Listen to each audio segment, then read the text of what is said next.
మొదటి సమూయేలు 30వ అధ్యాయము 6వ మాట మనం చదువుకుందాం. నేను చదువుతున్నాను, దయచేసి పరిశుద్ధ గ్రంథాలు తెరిచి ఆ మాట చూడవలసిందిగా ప్రభువు పేరు మీకు తెలియజేస్తాను. దావీదు మిక్కిలి దుఃఖపడెను, మరియు తమ తమ కుమారులను బట్టి కుమార్తెలను బట్టి జనులందరికీ ప్రాణము విసిగినందున రాళ్ళు రువ్వి దావీదును చంపుదము రండి అని వారు చెప్పుకొనగా, ఇప్పుడు చదువుతున్న మాట చాలా ప్రాముఖ్యమైనది, దయచేసి అండర్లైన్ చేసుకోవాలి.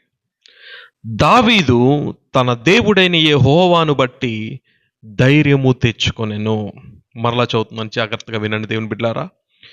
దావీదు తన దేవుడైన యెహోవాను బట్టి ధైర్యము తెచ్చుకొనెను. అందరూ రెండు చేతుల పైకెత్తి గట్టిగా చెప్దాం, హల్లెలూయా, హల్లెలూయా.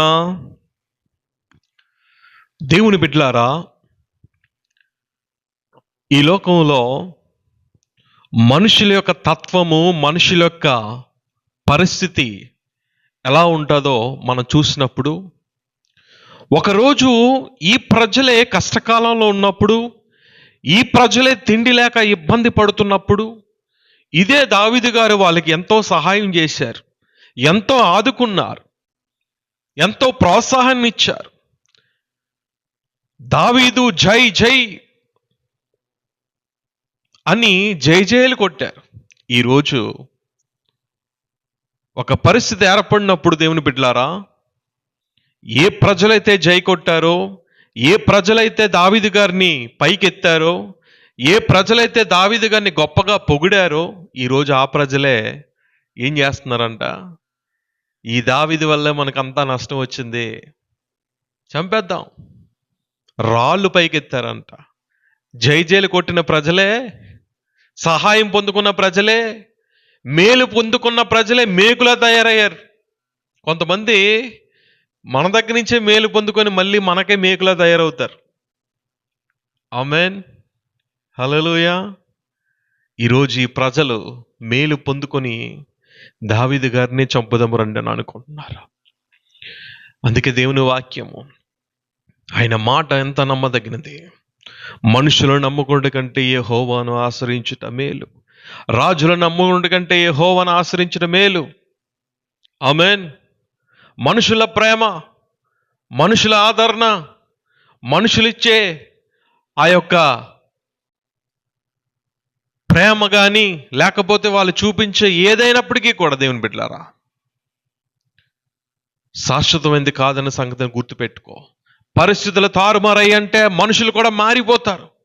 ఈరోజు నేను నీకున్నాను రా అనేవాడే రేపు నీకు ఒక మేకులా తయారవుతాడు. ఆమేన్. ఇలాంటి పరిస్థితుల్లో అయ్యో నేను నమ్మే ఈ ప్రజలు ఇలా అయిపోయారా అని ఆయన బాధపడుతూ దేవుని దగ్గర మొర్రపెట్టినప్పుడు ఒక అద్భుతమైన మాట మనం చదివాము. ఇక్కడ చదివిన మాట, దావీదు తన దేవుడైన యెహోవాను బట్టి ధైర్యం తెచ్చుకున్నారు. దేవునికి స్తోత్రం కలుగును గాక. ఎందుకు? మిక్కిలి దుఃఖపడి కుమార్తెలను బట్టి. అసలు అక్కడ జరిగిన ఆ మిక్కిలి దుఃఖపడెను, మరియు తమ తమ కుమారులను బట్టి కుమార్తెలను బట్టి జనులందరికీ ప్రాణం విసుగునందున రాళ్ళు రువ్వి దావీదును చంపుదము రండని వారు అనుకున్నారు. అలాంటి సమయంలో ఎటు తోచని పరిస్థితుల్లో దావీదు గారు తన దేవుడైన యెహోవాను బట్టి ధైర్యం తెచ్చుకున్నాడు. ఈరోజు నేను అడుగుతున్నా, ప్రతికూలమైన పరిస్థితులు నీ మీదకి వచ్చినప్పుడు, నీవు నమ్ముకున్న మనుషులే నిన్ను మోసం చేసినప్పుడు, వాళ్ళే నాకు కావాలని కోరి కోరి ఎన్నోసార్లు వాళ్ళ దగ్గర పరిగెత్తుకుని వెళ్ళావు. ఈరోజు ఆ మనుషులే నీకు ఒక సహాయం చేయలేని వారుగా ఉన్నారు, నిన్ను బాధించేవారుగా ఉన్నారు. ఈరోజు నీ ధైర్యం ఎవరు బట్టి ధైర్యం తెచ్చుకుంటున్నావు? దావీదు గారు తన దేవుడైన యెహోవాను బట్టి ధైర్యం తెచ్చుకున్నాడు. హల్లెలూయా. దేవునికి మన పట్ల ఉండే ప్రేమ శాశ్వతమైనది, దానిలో ఎటువంటి మార్పు కూడా ఉండదు దేవుని బిడ్డలారా. అలాంటి ప్రేమతో దేవుడు నన్ను ప్రేమిస్తున్నాడు. మనుషుల ప్రేమ పరిస్థితులు బట్టి మారిపోతుంది, కానీ దేవుని ప్రేమ పరిస్థితులు ఎలా ఉన్నా సరే ఆ పరిస్థితుల నుంచి మనం లేవనెత్తే గొప్ప ప్రేమ యేసయ్య ప్రేమ. దేవునికి స్తోత్రం కలుగును గాక. హల్లెలూయా, హల్లెలూయా. తన దేవుడైన యెహోవాను బట్టి ధైర్యం తెచ్చుకొని దావీదు గారు ఆ సమయంలో అక్కడ లేనప్పుడు తమ కుమారులు, భార్య అందరినీ కూడా అమాలేకులు దండెత్తి వచ్చి నాశనం చేసి శత్రు సామ్రాజ్యం వాళ్ళందరూ కూడా కలిసి వచ్చి దేవుని బిడ్డలారా అక్కడున్న ఆ వాతావరణం అంతటిని మార్చేశారు. ఆ సమయంలో ఏడవడానికి కూడా శక్తి లేనంత బిగ్గరగా ఆయన ఏడ్చాడని దేవుని వాక్యం చెప్తోంది. కానీ పరిస్థితి ఎలా ఉన్నా సరే దేవుణ్ణి విడిచిపెట్టలేదు దావీదు గారు. ఆయన బట్టి ధైర్యం తెచ్చుకున్నాడు. హల్లెలూయా. ఈరోజు అన్నీ బాగుంటే కొంతమంది భక్తి, సంతోషం, పాటలు, కానీ కొన్ని పరిస్థితులు మారితే ఆ సంతోషం అంతా ఏమైపోతుందో తెలియదు. అన్నీ బాగుంటేనా దేవుడు? ఎప్పుడు సుఖముంటేనా దేవుడు? కష్టాన్ని అనుభవించడానికి మనం తగవా? హల్లెలూయా. మేలు పొందుకోవడానికేనా? కష్టము నష్టము భరించడానికి కొన్నిసార్లు మనం తగమా? హల్లెలూయా. నష్టంలో కూడా కష్టంలో కూడా ఏడవడానికి శక్తి లేనంత బిగ్గరగా ఏడ్చే టైంలో కూడా దావీదు గారు దేవుని నామాన్ని హెచ్చిస్తున్నారు. అడిగాడు, అయ్యా నన్నేం చేయమంటావు ఈ సమయంలో అంటే, దేవుడు ఆ సమయంలో కూడా దావీదు గారు దేవుని యొద్ద కనిపెట్టడం ఆయనకి నచ్చింది. ఆయన అన్నారు, దావీదు నువ్వు వెళ్ళు, వాళ్ళని తరుము, ఏది కూడా తక్కువ కాకుండా నువ్వు తిరిగి తెచ్చుకుంటావు అన్నాడు. దేవునికి స్తోత్రం కలుగును గాక. హల్లెలూయా. నా దేవుడు ఎలాంటి వాడంటే అవమానము కలిగిన చోటే నీ తల పైకెత్తువాడు. హల్లెలూయా. మరలా చెప్తున్నాను, నా దేవుడు ఎలాంటి వాడంటే నీకెక్కడైతే అవమానం జరిగిందో అదే స్థలంలో నీ తల పైకెత్తేవాడు నా యేసు ప్రభు. దేవునికి స్తోత్రం కలుగును. అంత గొప్ప దేవుడు ఆయన. హల్లెలూయా. ఎక్కడైతే అవమానం జరిగిందో అక్కడే నా దేవుడు నీ తల పైకెత్తేవాడు. హల్లెలూయా. పరిస్థితులను మార్చేస్తాడు, పరిస్థితులు అనుకూలంగా మారుస్తాడు. హల్లెలూయా.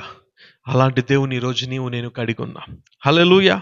అందుకే ఇక్కడ చదివినప్పుడు దేవుని బిడ్డలారా ఆయన అడుగుతున్నారు. చూడండి 8వ వచనం మనం చదివితే, 1 సమూయేలు 30 వచనంలో, నేను ఈ దండును తరిమిన ఎడల దాన్ని కలుసుకుందునా అని యెహోవా యొద్ద దావీదు గారు విచారణ చేయగా, యెహోవా దేవుడు చెప్తున్న అద్భుతమైన మాట, తరుము, నిశ్చయముగా నీవు వారిని కలుసుకొని తప్పక నీ వారందరినీ కూడా దక్కించుకుందామని సెలవిచ్చాను. దేవునికి స్తోత్రము కలుగును గాక.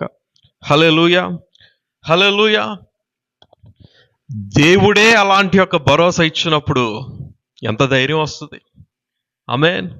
నిశ్చయముగా నీ వారందరినీ తెచ్చుకుంటావు, ధైర్యంగా వెళ్ళు అని దేవుడు ఒక ధైర్యాన్ని ఇచ్చారు దావీదు గారికి.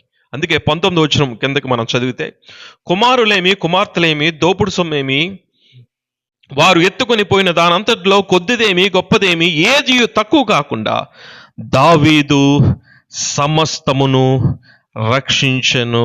దేవునికి స్తోత్రం కలుగును గాక. హల్లెలూయా. ఏది కూడా తక్కువ కాకుండా సమస్తాన్ని కూడా తిరిగి తెచ్చాడు దావీదు గారు.